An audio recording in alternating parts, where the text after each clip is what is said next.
Hi, everyone, and welcome to episode 24 of the Evently Live Chat Show. Today, we're going to have an interesting episode. We invited Kurt Mifsud, who is the CEO at the Mediterranean Culinary Academy, founded in Malta. I believe it's going to be a really interesting topic because it's fun to do team building activities where there's cooking, where there's food and drinking and everything involved, and you get to break the ice a bit with everyone that you're working with, so you get to zone out and really just relax. Like for me in the evenings, going home and having that time in my kitchen space is that time I can relax and have a bit of fun. So breaking it down and getting even the whole team that you're working with in, I think it's a super cool idea. And I don't even think it's just a cool idea just for team building activities, but even with friends, family, just changing it up, doing something different. And if you guys check out their website and just the blog and the cooking workshops that they have, I mean, oh my God, the food looks to die for. So I'm really, really excited for this. I hope you guys enjoyed the show. If anyone has any questions, feedback, you've worked with Kurt, you want to ask a question, you've done a team building activity with them or anything, please do let us know in the comments while we're going through with the interview with Kurt. Let's invite him in. All right. Cool. Hi, Kurt. Hi. Yes, you're on. You're on. How are you? Good afternoon. Thank you for accepting the invitation for today's program. But hmm first off, like, how are you? How's your week Yeah. been? How's the last few months been for you? Uh, well, so far, so good. My week's been okay. I Yeah. mean, what day is it now? Wednesday? Yeah. Wednesday, yes. Midweek. It feels like it's been about 3 weeks, not 3 days, but pretty good so far. Pretty good. Cool. Yeah, the past few months obviously have been a bit challenging, and obviously with the current situation, uh, things are a little bit up in the air. However, I'm glad Yep. to say that we're still chugging along. We've managed to sort of keep things moving and keep things going, Amazing. which is Amazing. which is honestly all thanks to my team. I'm just Super. sort of here to be interviewed once in a while. It's nothing else. It's them who does. It's them who are the real innovators. Amazing, amazing. I mean, there always needs to be a really stable, good team. I know there's a lot of uncertainty going on for every single Uh-huh. company around Malta and goes, well, not just here. Yeah. I mean, it's all around the world. Mhm. Considering, I think in Malta Yes, we are yes, yes. quite lucky because we are still able to be operational. Unlike certain Mhm. countries that I uh, you're limited. Yeah. I I do have a certain admiration for many local companies that have shown a true resilience, especially a lot of small businesses have really sort of pulled up their socks and pushed and tried to do the be innovative and reduce costs and so on. I'm pleasantly surprised by one the community around because even I find that if you have a very good relationship with both suppliers and your client and clientele, people are trying to help each other Yeah. on a more personal level, and that's something I'm very proud of our little island on that I would for have to that. agree with you completely on this. Everyone has been helping out each other, trying to give different ideas, and everyone has been very innovative and fast to Uh turn huh. things around to continue being operational, even if previously they were solely targeting tourists, for example, or solely Yeah. targeting, face-to-face conversations and any type of Mm-hmm. industry.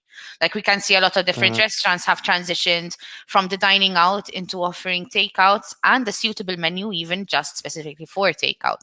So the experience mm-hmm. is still kept intact. Yeah. Uh huh. But I do want to talk about, you guys, the Mediterranean Culinary Academy, the things that you guys have managed to build together have been insane. But I do want to know, like, how you came up with the idea, how you started the Culinary Academy. Like, Uh I huh. know it's product driven. So please give us Uh, some info. Like, how did you do this?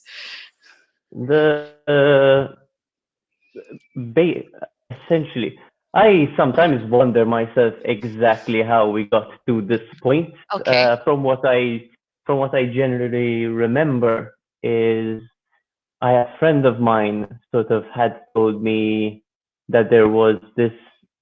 a friend of mine who's an architect, showed me this site, and he said, "Would you like to try something creative here?"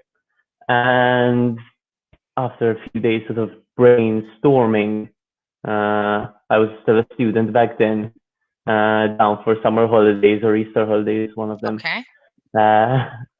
In my But because I had moved out and I was studying abroad, my sister had taken my room. So I was in my little my sister's room with this pink Corner. wall, and there was this tiny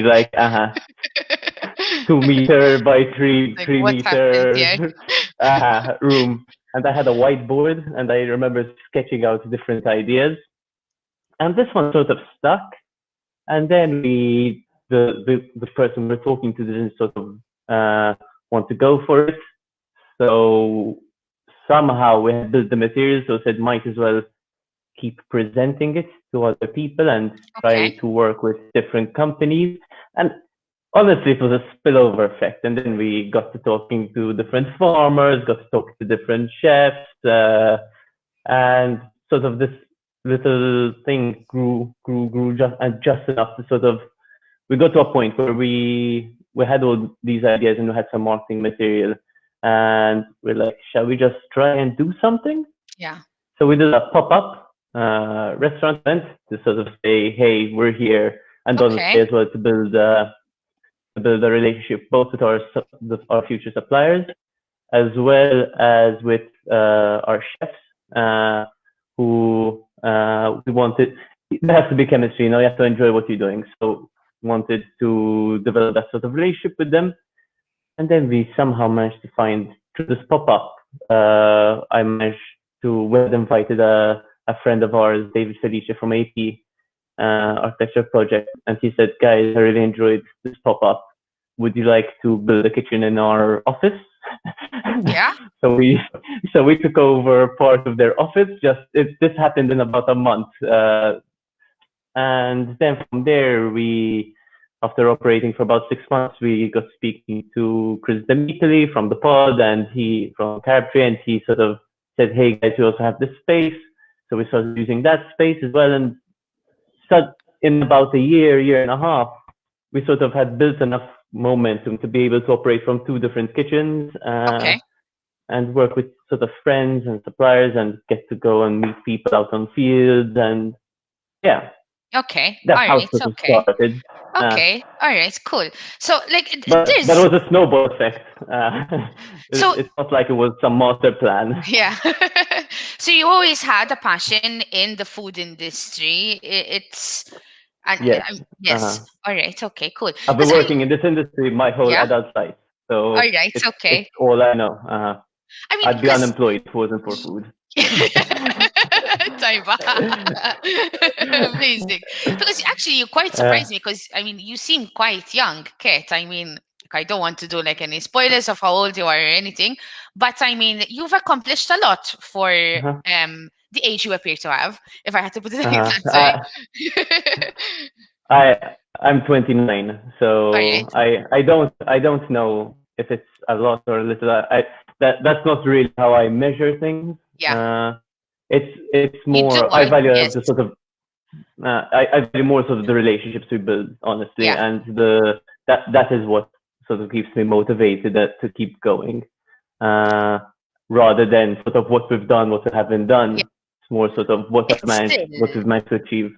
Yeah, it's still quite amazing though to see, a 29-year-old and you've done so much. I mean, the Mediterranean Culinary Academy is known all around Malta today. It's different companies, I know many different companies that have done events with you guys. They all Yeah, speak well with you guys. So, I mean, kudos, well done. And even thank just you. from understanding through the Mhm. website of the different services, you've now built quite a good number, like in the team with different chefs. So, it's not just Mhm. with team building activities, right? That you're offering. So team building activities actually came about. This is one of those things where when people ask how to start a business, I always tell them just start and then you'll figure it out. Because team building activities were never a part of sort of our plan. Yeah. We literally had someone who asked us, and we're like, that's a really good idea. So it's very market driven. We took that on board, and then we we rapidly tested it. Yeah, luckily, we're quite a small team and we're quite agile. So we started rapidly testing and developing things that were appropriate to the market, Yeah. but still retained our values. So that's honestly how it came about, the whole team building thing. It was literally a market request, and we're happy to oblige, obviously. Super interesting. Thank you, Kate. I am quickly going to put up a few comments that you have here. Yeah, I'm okay. guessing people that they do know you. So we have, I'm not sure if I'm pronouncing this right, but Tias, he says hi. We have Ben Vincenti, Hello. who said hello. So hi, Ben. Hi, Ben. Um, Hi. and we have Ariel, he or she. I'm sorry. We have two comments. Ariel. Ariel, okay, thank you for that. Ariel. So he He's one told of our chef you, instructors. yeah, all right, okay, cool. Yes, So yes, he yes. said, see you later. And then he said, best Uh-huh. chefs and teachers and the smiley faces and the winks. Super. Yeah. So, hi, Ariel. We're very lucky to have Ariel as part of our team. Yeah. He's one of our chef instructors. Yes, he is originally from Argentina, but he lives in Malta. And hello, Ariel. Some people might know him from Dinner in the Sky. He was the head chef Okay. there for season, I think, 2018, 2019. Super. Great. Super. Absolutely amazing. Amazing, man. Thank you, Ariel, for watching the show. I do want to understand a bit more because the academy is focused on being product driven. So if you could explain a bit this for us, especially for the audience to understand.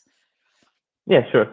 So one thing that is very important to us is to make sure that we source locally as much as possible. So what that means is where it makes sense, we try to use local fruits and veg. Where it makes sense, I would say probably about 95% of all produce is local. We try to only use sustainable fish. So we've even worked in the past with Fish for Tomorrow and different sort of academics who have helped us identify species and subspecies of fish that are not in danger of extinction, essentially. Okay. All right. Okay. And even when it comes to local proteins, we very, very, very much try to support the local pork industry, as well as where we can lamb, because obviously through meat and cheese making, lamb is sort of a byproduct of that industry. So where possible, we try promote and use local lamb.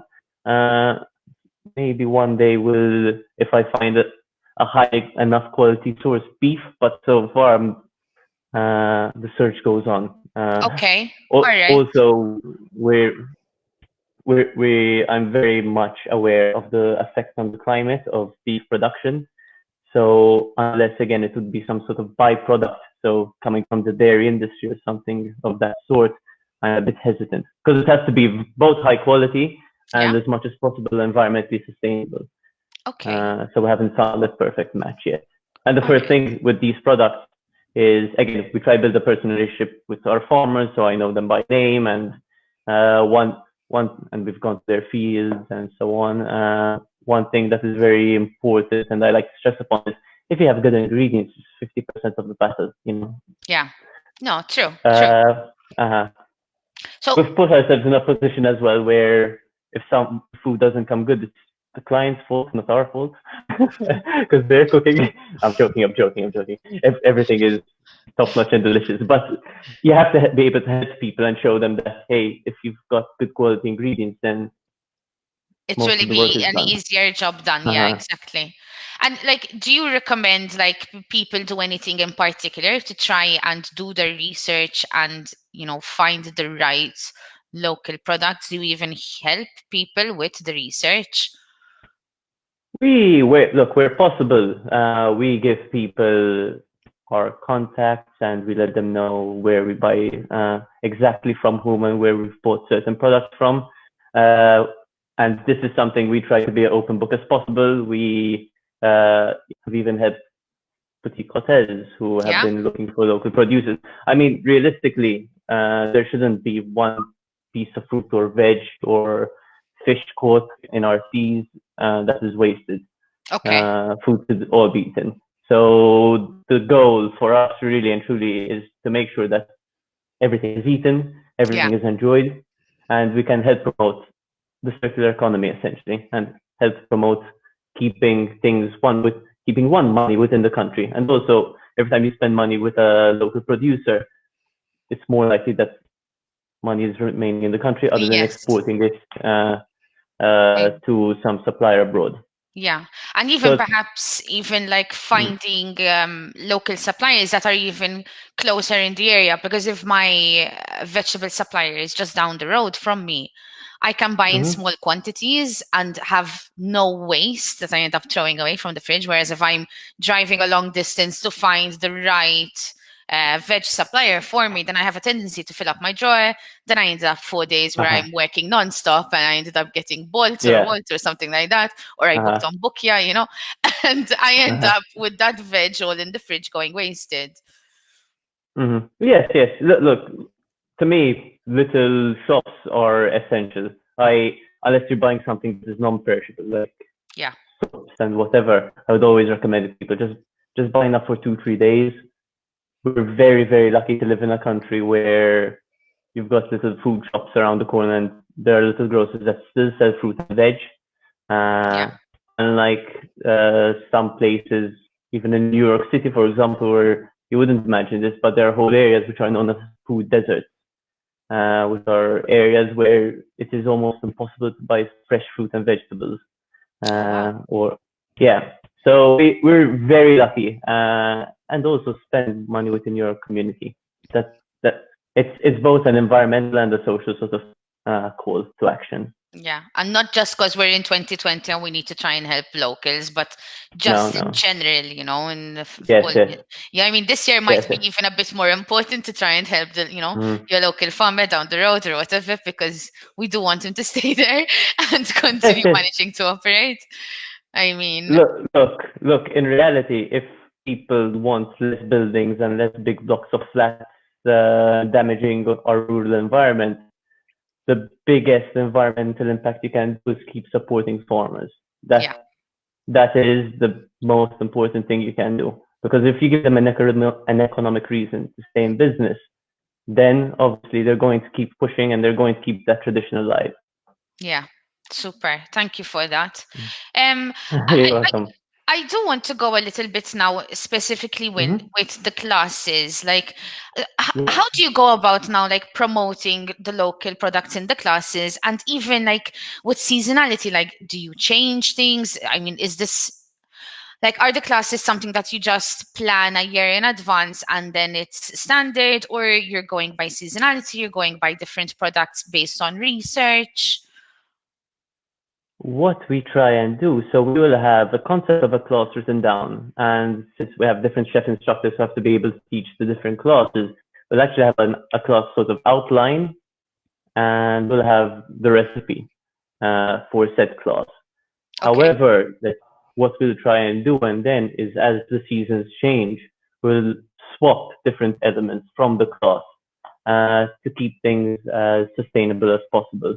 So Okay. we do, so we design our classes almost the same way you would design a product, whereas where everything is sort of labeled and structured, and we'll have the demos and the general beats of the class. Okay. And following that, we'll have a set recipe, Yeah. and then up to the chef instructor will obviously get the recipe and have the presentation, so on in advance. And dependent on the season, what we can find around, we'll actually change different elements. Right now, we're running a lot of pasta classes that use pumpkin in them because pumpkin's within season. Uh, Whereas if it was springtime, we'd be doing a sort of vegetable ragu and using lamb as a Okay. farce. So we'll have elements of the class that do not change because there are things that we can't set, and we're always going to find eggs, and we're always going to find the right pasta flour, and then everything around it sort of is flexible moves. Super. All right. Okay. And So that perhaps is we could. our concept. Cool. And perhaps you could explain a bit the different Mhm. services that you guys are now offering to date. Because I did notice that it's not just the classes and the workshops, but there's the consultancy services, there's the team building activities. Yeah. So I want to give you some time to complete, so even for me to understand, because like one of my questions for you would be, is this something just for like Hmm. the standard home cook, or do you have professionals coming in and learning from you guys different dishes or different ways to cook? Yeah. So as I said, everything has sort of snowballed and developed, and we're very agile to the markets that we are in. Obviously, always trying to retain our core values. The different services we offer. So we offer classes from age 8 all the way. I think our oldest student was about 85, 86. And Cool. those are for the home cooks. Because we have a junior chef program and a junior baker program, which is designed specifically for children. And when I mean, these are cooking courses developed specifically for children using our chef instructors. So they actually have a chef teaching them, and they're not sort of doing, with all due respect, like a coconut bowl. We've had Or children the filleting base. zwolki. You know, Cool. we've had Okay. children making fresh pasta. When I say junior chef program, we are actually teaching kids how to properly With the cook knife real in their food hand, with them with a knife switching in their on the hand. Yeah, cooker, giving them full yeah, control of the equipment they have, which I don't think we yeah. do allow a lot of our children younger, to have that kind of like, Uh-huh. get away from the cooker. Yeah. No. The only thing, honestly, we've never done and tried to avoid is having the 8-year-olds deep frying something or making a caramel, because those are the most dangerous sort of Yeah, things even in the if kitchen. However, they'll have extremely sharp chef knives, and they actually learn how to cut vegetables, because how to hold a knife and how to cut a vegetable is actually part of the safety. The safer it's safer for a professional to show a child how to hold a knife and how to cut an onion than maybe someone who has not been professionally trained. Uh, just me, you don't want to see how I cut an onion. I, next time we speak, we'll do a quick My video session brothers tried. beforehand. My brothers tried to teach me. I can't get the Uh-huh. hang of it now, so I just might lose a finger at some point. It's fine. That's it's Lu- okay. Luckily, we have 10 fingers, Exactly, so that's exactly. I okay. don't mind missing a tip. But go on with the services. Uh-huh. I love this Yes, yes, juniors yes. program. Uh-huh. All our chef instructors have a first aid course, by the way. So Okay. we make Good. sure health and safety is a priority. Then, other than that, we also have classes for home cooks, and they are divided into two. We either have courses, which are usually about 4 sessions, or workshops, which are single sessions. Those are then divided. We have, for example, couples classes where a couple can come and cook something together, and then they enjoy the meal that they've prepared together. Workshops are more focused either on a specific technique or a specific set of dishes, or even a specific style of dining. Uh, for example, a very popular one we've got is a seafood Antipasti workshop, where we use local fish Yeah. and some, and we actually teach people how to fillet a fish. So that is the majority of the class.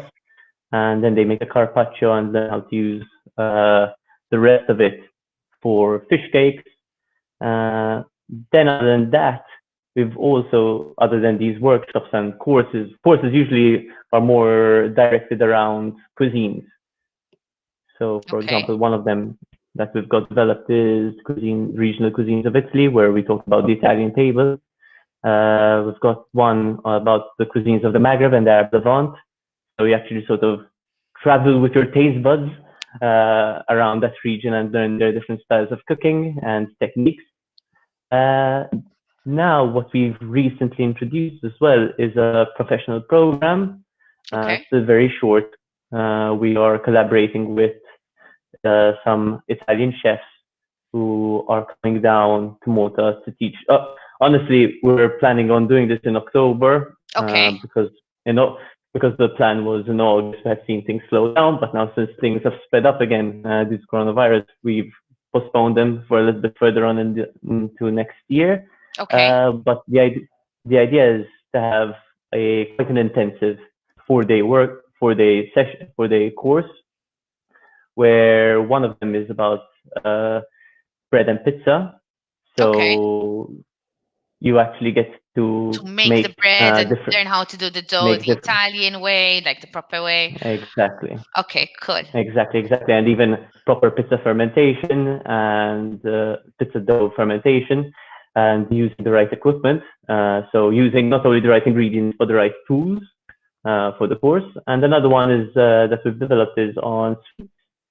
So the famous pasticceria italiana, which is something that is well known throughout the world. Yeah. And we really believe that having professionals who can spend some time, someone who has been in this someone who comes from that culture and has been in that industry and sort of understands the food on a very deep and personal level, can give a sort of value to the client that we hope is highly regarded. Let's say that. Amazing. Yeah. Yeah. I mean, And then even just from watching yeah. different videos and stuff, you also can understand that there's quite a nice atmosphere during the classes. So people are really enjoying the learning curve. And it's quite high end. When you look at the dishes, you're not preparing, like rabbits motley sort of, like, go with the flow sort of thing. But when you look at the finished result of the dishes that you guys have, I mean, it looks like I've been at ITS with a degree. we are extremely proud of our friends who come and join us and cook with us, because you get to see the progression of someone even within 2 hours, and it is quite a modern sort of concept, because what we are imparting sort of our experience and knowledge in every single session. However, it's also combined with that instant satisfaction, which is quite important nowadays, where you're eating what you've prepared. And you can take it to your friends and family when you have leftovers. We open a bottle of wine at the end of every session. That's what I was going to ask as well. Like, how is the whole atmosphere? Is it just like everyone has their own station and they're learning and doing it on their own? Or are like people split into like small teams and you're drinking wine as you go, or, just having that casual, fun experience? Currently, everyone has their own station unless they specifically come, for example, in a couples class. Okay.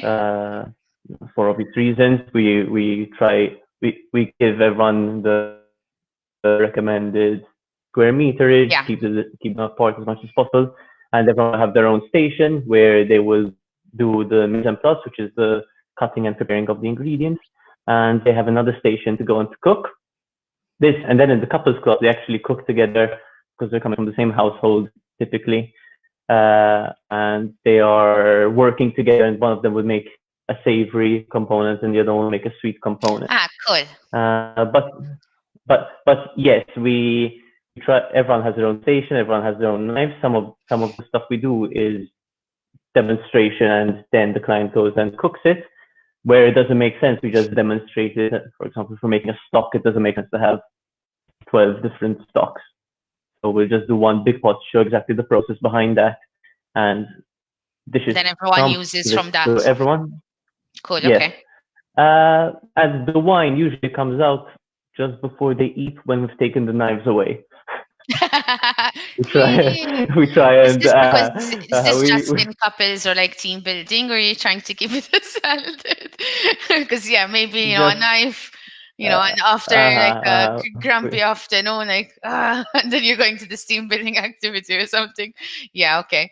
Fair enough. But even with safety and everything, I think it would be wise as well.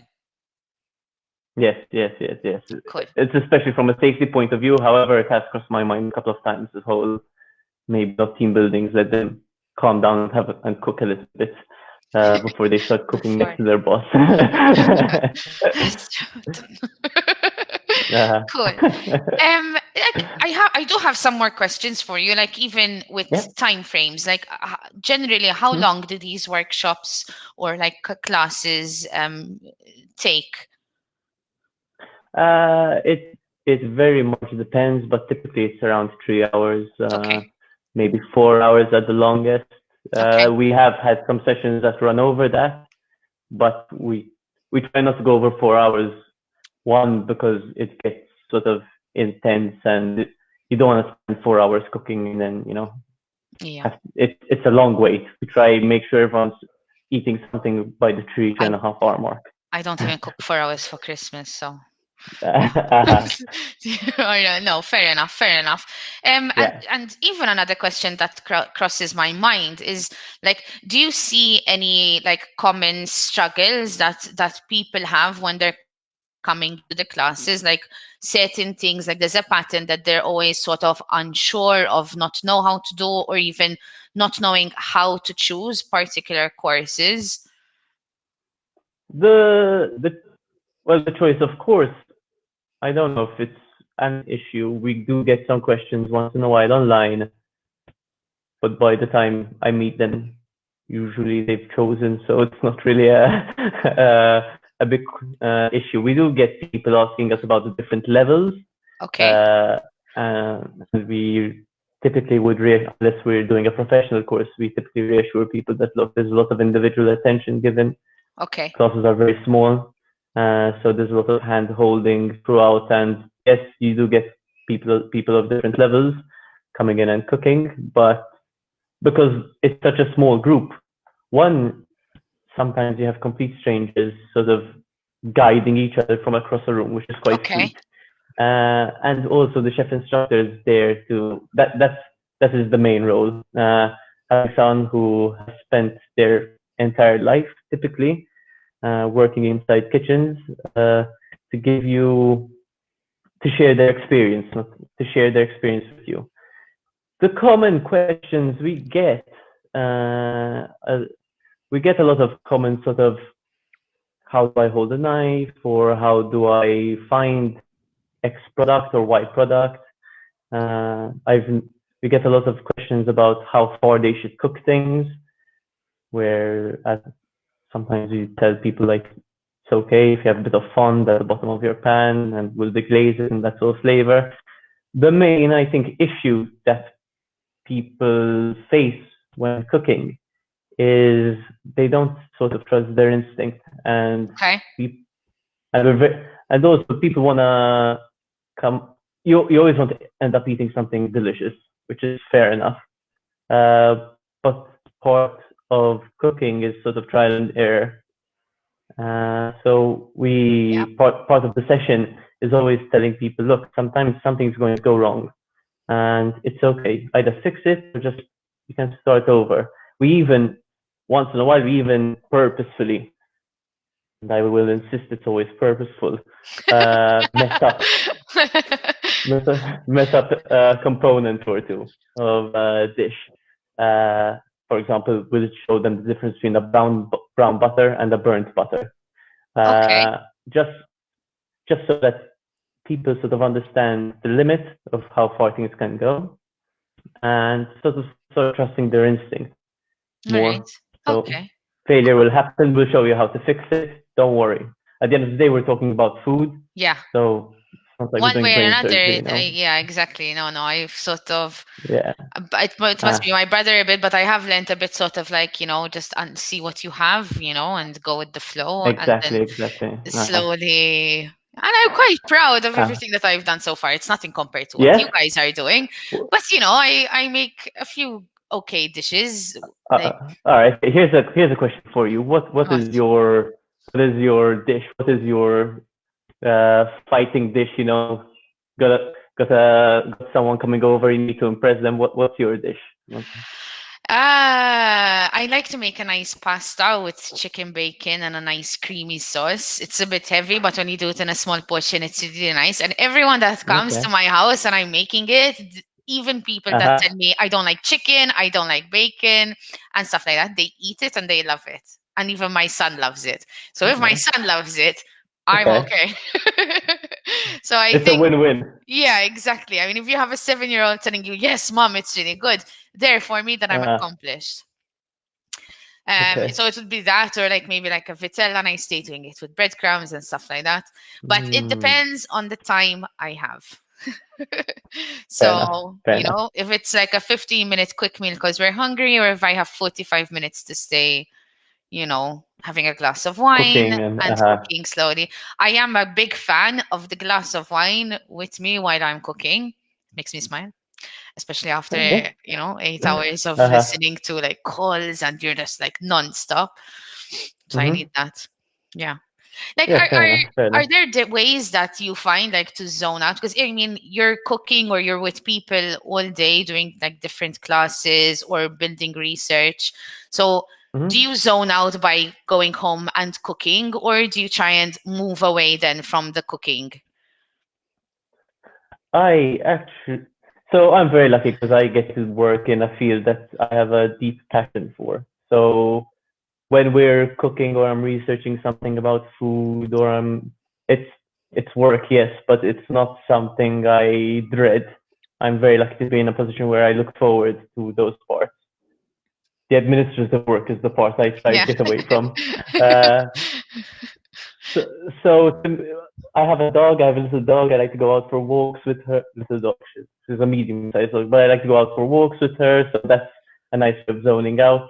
Cool. But I, it's maybe it's not good, but I'm obsessed. So it's not really that hard. The actual food and cooking part, and we try different wines sometimes in the office because Yeah. for classes. Uh, so You I sound like you can't have a great complain. job though, so I'm in a very lucky position. Yes, yeah. yes, because I get to follow my passion at the end of the day. Very good, very good. I do think that a lot of people that they do move into the industry with culinary, you Mm-hmm. either have to love it or you hate it. Basically, if you're going to work with food, there's a tendency that there's a really strong passion in people, which I admire. Yeah. Then there are stages sometimes where you see people where they've been too much that they need a break, so they become tired of the cooking constant, for Mm-hmm. example. So you start seeing like they're trying to switch or get out of it, Yeah. like having their breaks. But you do seem very Well, passionate, and it's one of the things that's why I said in the beginning, mm, being so young and managing to have such a great team, and then developing everything that you guys have done. I mean, you've been very innovative all between you guys. mm. I think part as well of the passion and what drives us is we are not in the classical catering industry where there's a big wall between the kitchen and the client. Yeah, So being able to go in and interact with the clientele, have a conversation with them, talk about the experience, seeing them enjoying something that they've made themselves.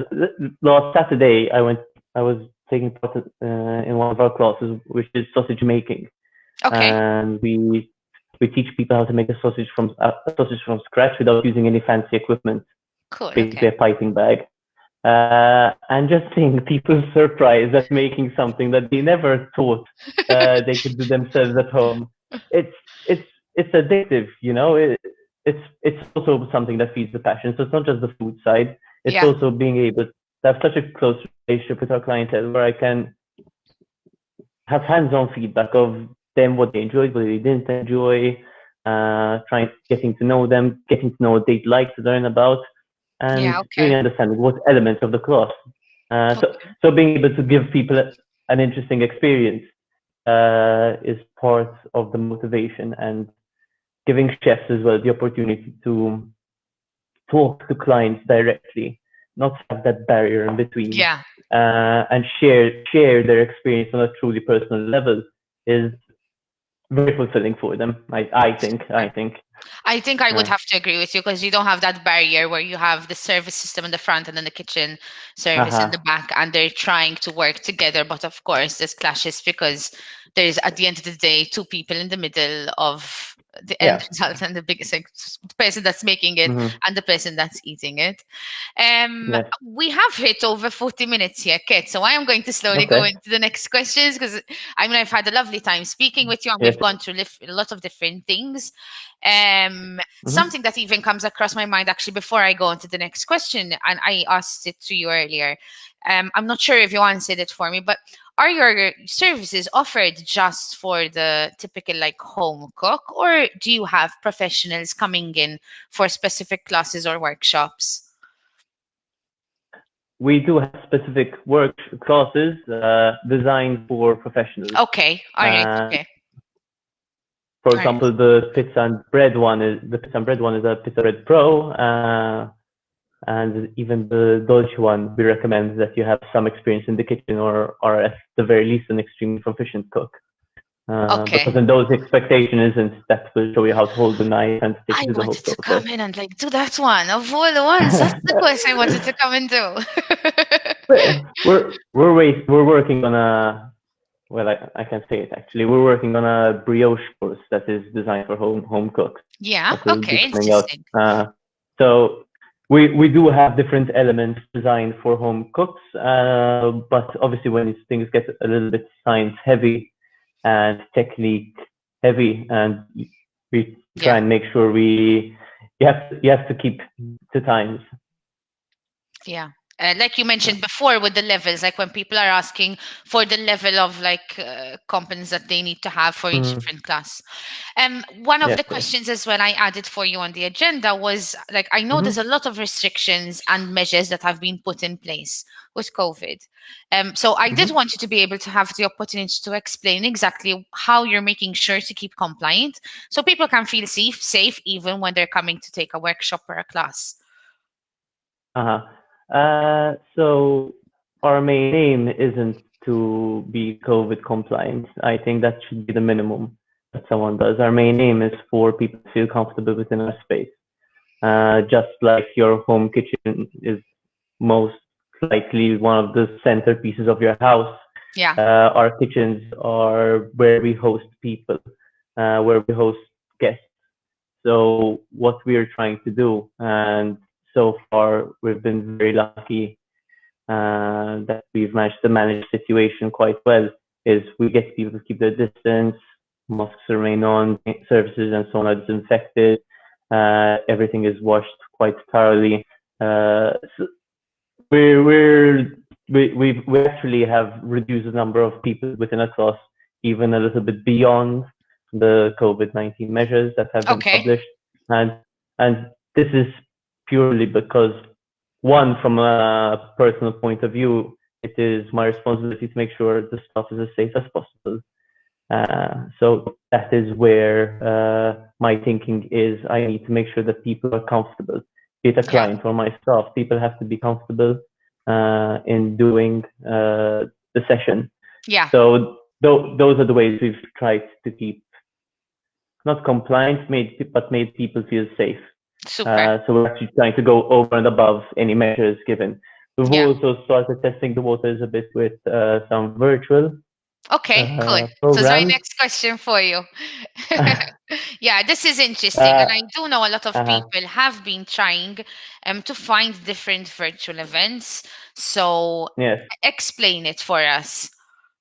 Well, right now we're in the middle of sort of trying to figure out how we're going to do it for a couple of different clients.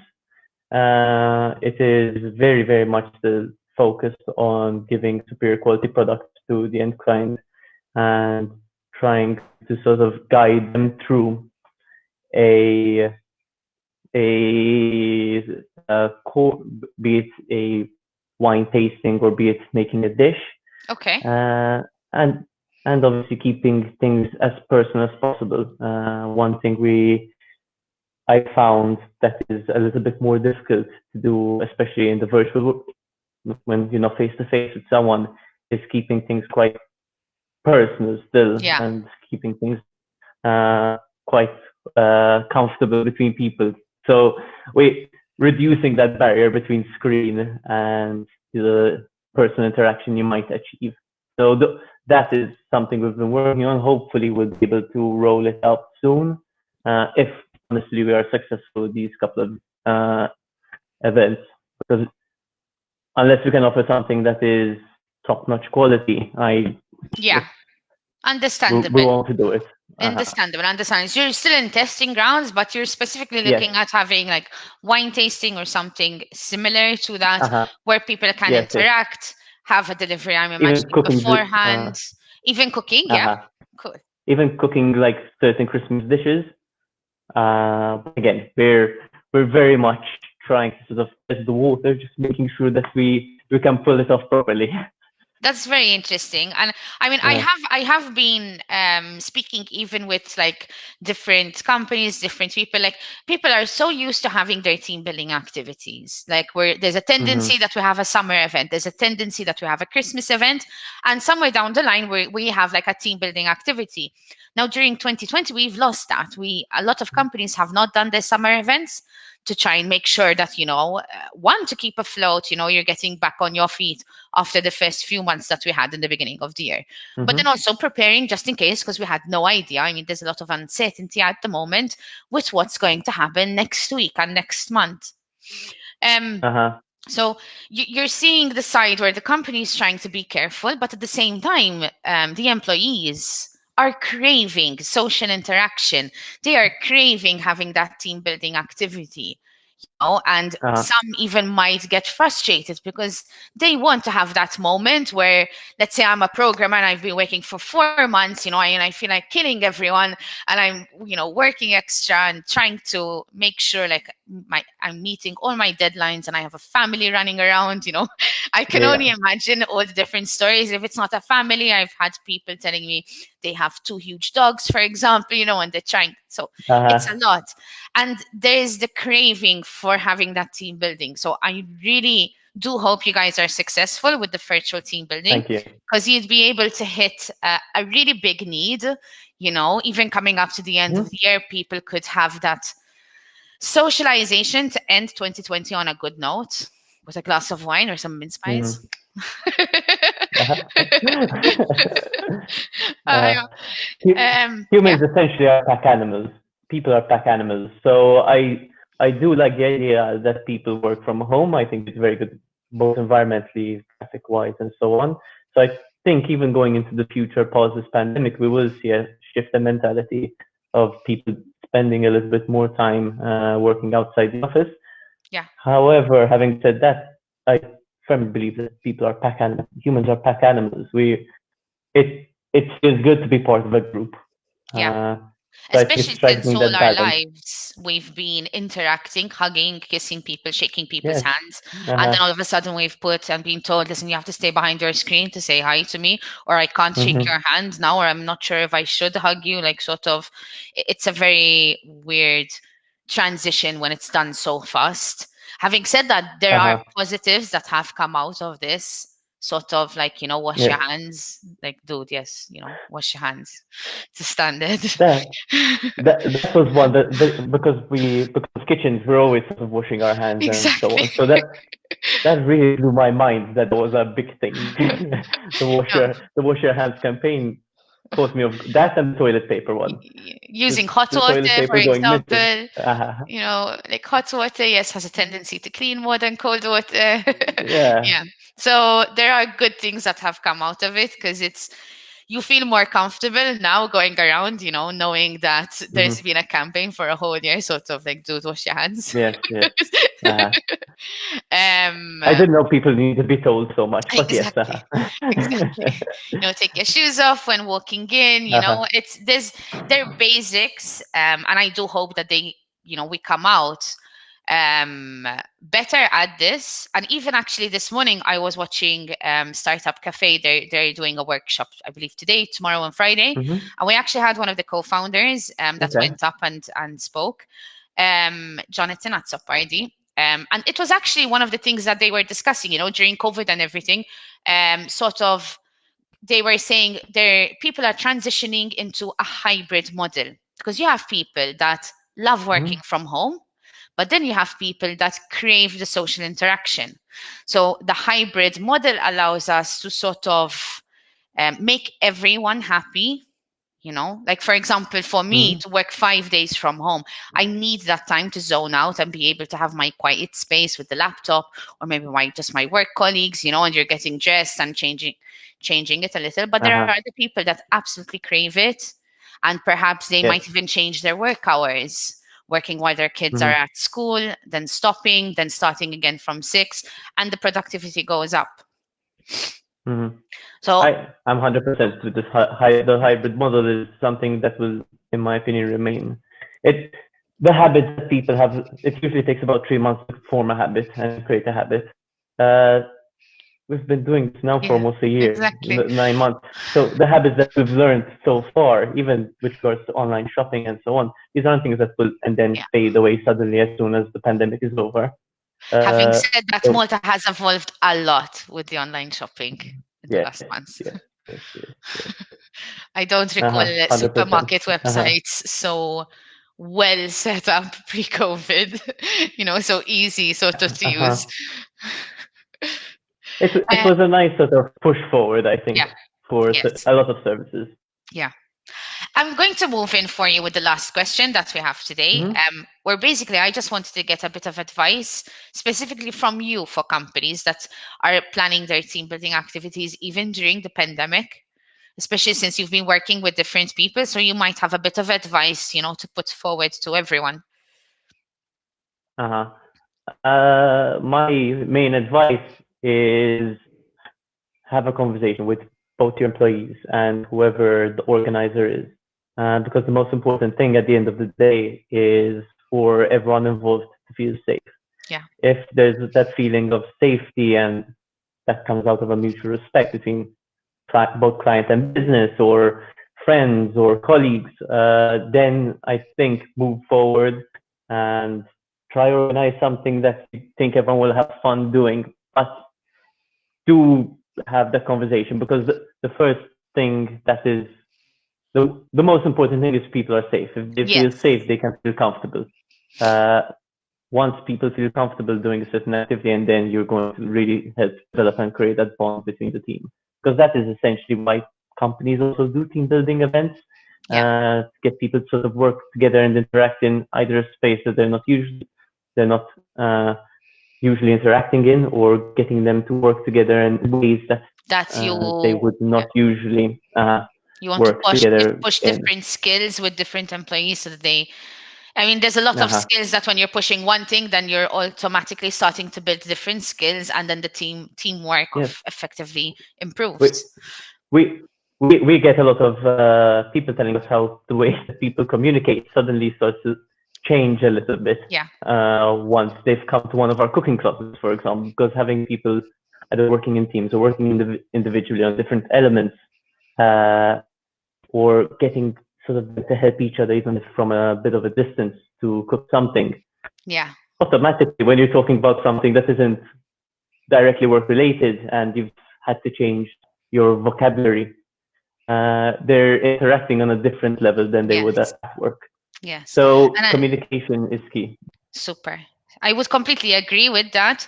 And if I had to add anything, just from the research that I've been doing even the last Mm-hmm. few months, with everything that has happened, it's very difficult to keep the work environment positive. So sometimes putting in a team building activity then automatically improves the work environment everyone's working with, because the working environment is not just how nice the office looks or how good the computer is Yeah. or whatever, but it's the actual emotional and physical interaction between everyone that is working in the same office space, whatever, Uh-huh. group, team. Yes. Cool. Yes. Yes. uh, Yeah, I 100% agree. 100% agree. Especially on the Amazing. sort of emotional connection part. Yeah, and I think cooking is a great way to get everyone intact. Like, I either hate Uh-huh. you or I love you, and we're really gonna find out when we have two knives in our hands. Yeah. Yeah. Yeah. Kate, I think And this at was the a end of the day, you eat something delicious. exactly super. So Um, I think it matters out. I really appreciate you taking the time to have the interview with Hmm. us today. I think we've done a great Thank you show. very We've much. given a lot of valuable information for our viewers. So I don't know if you have any final words before we end the show.